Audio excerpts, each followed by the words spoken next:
All right, that's enough. I can't. It's just too much. We got some breaking news. I don't really know if I'm supposed to care, but some of you will be happy. Go ahead, take a listen. The Lions have acquired wide receiver Donovan Peoples-Jones from the Browns. Yes. Yeah, for what? Doesn't say yet. So if you wanted a receiver, there you go. And boy, howdy, does that not say something about J-Mo? I mean, it's just the God's honest truth. DPJ's primarily been a downfield guy in his career. Isn't that what J-Mo's supposed to be? It is a 2025 sixth-round selection. Dave Burkett also just tweeted out a quote from Holmes. I believe he's speaking to the media right now. He says, "We don't have much time left, so that's probably it on trades for the day." Well, Stoney just sent something. He said they didn't say they were done when asked about the pass rusher. So they're not done. They're going to pass it along to the fellas. You got DPJ. David, you should be happy. Fellow Castecker coming back home. I think that he could add to the passing game that you have. And, yeah, I do think it's a shot at a certain receiver who, as you so put, Mike, eloquently put, has more drops than receptions. Yeah, he stinks. Career. He stinks. So here we are at 3 o'clock. Beautiful fall afternoon. A little chill in the air. And what we've watched is Seattle get better up front with Leonard Williams. We've watched Philly stabilize the secondary with Keith Byard. And we've watched San Francisco do what they always do. Just flat get better. They just traded for Chase Young. Now, the Bears, for some reason, went and got Montez Sweat. Bottom line is he ain't here. And now Brad Holmes is talking to the media an hour before the deadline's up, basically saying, here, enjoy your DPJ edible arrangements. You've done nothing to address this pass rush.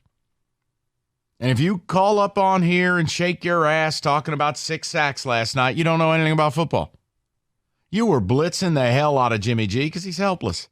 Aaron Glenn doesn't want to blitz. Aaron Glenn doesn't blitz. You could do it last night because basically you were playing your little brother in Madden. You were bringing 6 guys, 7 guys, you're blitzing corners and safety. That's not how you want to play. You don't have Steve Spagnuolo as your DC. You don't have Wink Martindale as your DC. That's not who you are. You need help up front.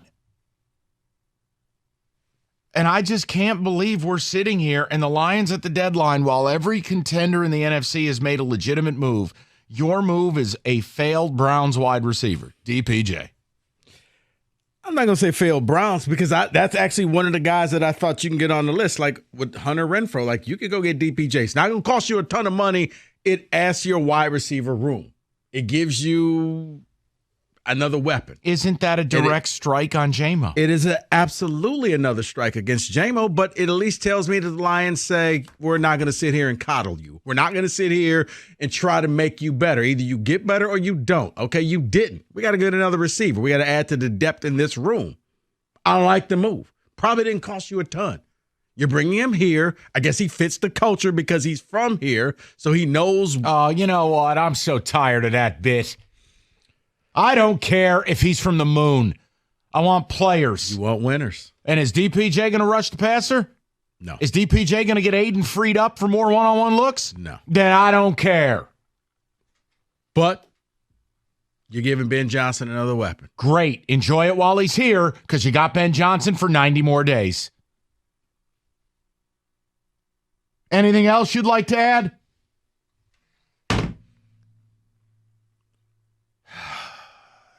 It's like Tigers trade deadline all over again. Jacob, go ahead. Yeah, I'm just on the verge of an existential crisis right now, man. And I shouldn't let football and sports affect me so much like this, but I just think dude, for a third-round pick, Rico Beard, you got Chase Young, and we were talking about giving up a second or a first yesterday for him. You got him for a third, and I just hope you step on a Lego tonight. That's right. and I hope the Lego's at the top of a staircase. Yeah, I love you too, okay. Jacob. I just want one one thing. Can I just throw a name out there? Sure. That maybe Brad Holmes could do his job and go get somebody. He's from Michigan. He's sober now. You played him last night. Call Las Vegas, get Max Crosby, give up a first, give up a second. I don't care. Get somebody. Listen, I mean, Jacob, if I'm the Raiders, it would take 2 number ones. He's signed. He's a great player. He's a madman. He's hungry. The motor never stops. Jacob, I don't think they would do it for a first and a second? No way. No, because, Jake, here's what happens, buddy. Your first-round pick is basically a second-round pick. So you got to probably give 2 of them, plus. And if you're the Raiders, you look at it as, all right, the minute I trade him, I'm looking for the next Max Crosby. Look, I would love it. You want to talk culture? You want to talk about grinders, workers? Yeah, Max, he's crazy. He's a great player. But if you're not willing to give up a third-round pick for some of these guys, what makes you think Brad Holmes is going to step to the podium in one of his fashion vests and give up multiple firsts? Unless they just really believe that, you know what, we'll get all the pieces that we need in the draft. That doesn't help me right now. I understand. I'm with you. I'm trying to get these people what they deserve. I know you think I'm the enemy, but I've been saying for the longest. You are. Your window is now. David, what's the Bible verse that describes Rico? Like, is there something about being a privileged fan in the book of Paul? Something about keeping your enemies closer. Yeah. Something about that. Ain't so that maybe the you're truth? keeping your enemies closer. I think it was like, blessed are the meek, they will inherit the earth. That is very true. Sure. I'll go with it. Dave, 97.1. Hi, Dave. Hey, Mike. I know you're disappointed here about this trade deadline, but why don't you get me started off with a good afternoon? Anything you want. So, listen, for me, I know like I said, we're disappointed with the trade deadline, but let's think about, what's going on the field. I think that this was, by far the most impressive win of the year for me. All off season, and even, up until last night, I've been hopeful for this season, but, secretly behind my back, I've had my fingers crossed, just hoping, this wasn't just another illusion. 40 years of this team conditioning me to expect the worst. But last night, let me tell you what I saw that's going to open me up for some heartbreak again. Lions start off the game kicking field goals instead of scoring touchdowns. Move themselves down the field 3 different times, end up settling for a field goal. Then, just before the half, Raiders work their way down the field, score a touchdown, get it 7-9. And then we start off the second half. We throw the pick 6. We, work our way down the field again, fumble inside the 5-yard line, leaving a lot of points on the field, giving away points, to our opponents, and doing it on a primetime stage. In years past, any one of these, traditional Lions failures probably would have been too much to overcome.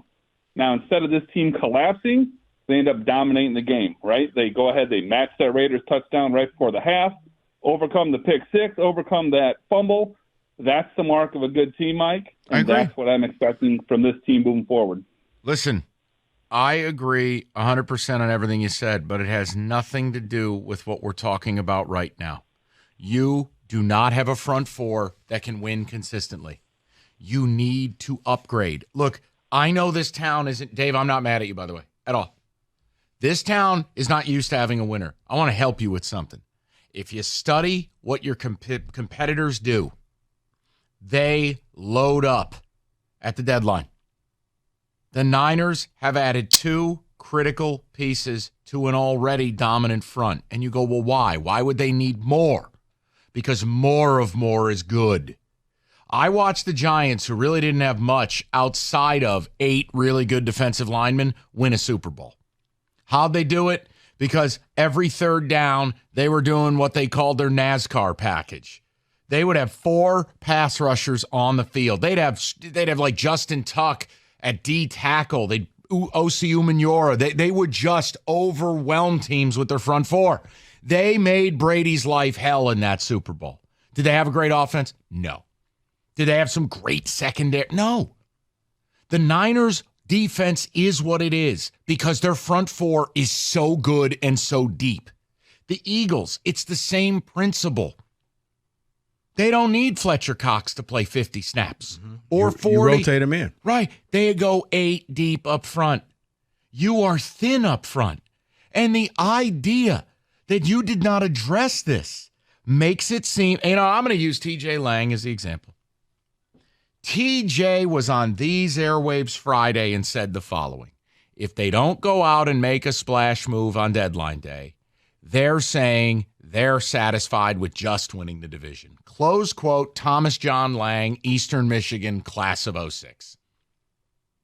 Okay?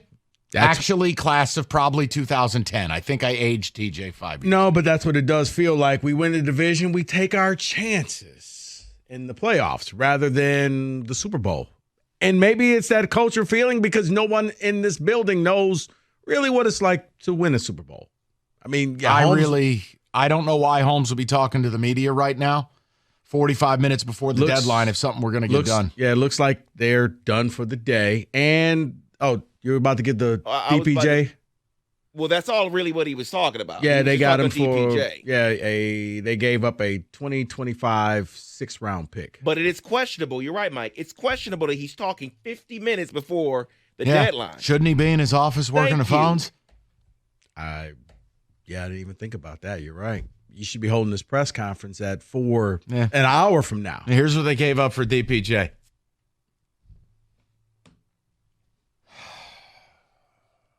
Major wide. Look, I like bringing back DPJ. I don't want to get lost. I think he's helping this wide receiver room. Yeah, I know people want the pass rusher, but one thing does not equal the other. No, I'm fine bringing DPJ in because it didn't cost you anything. Yeah.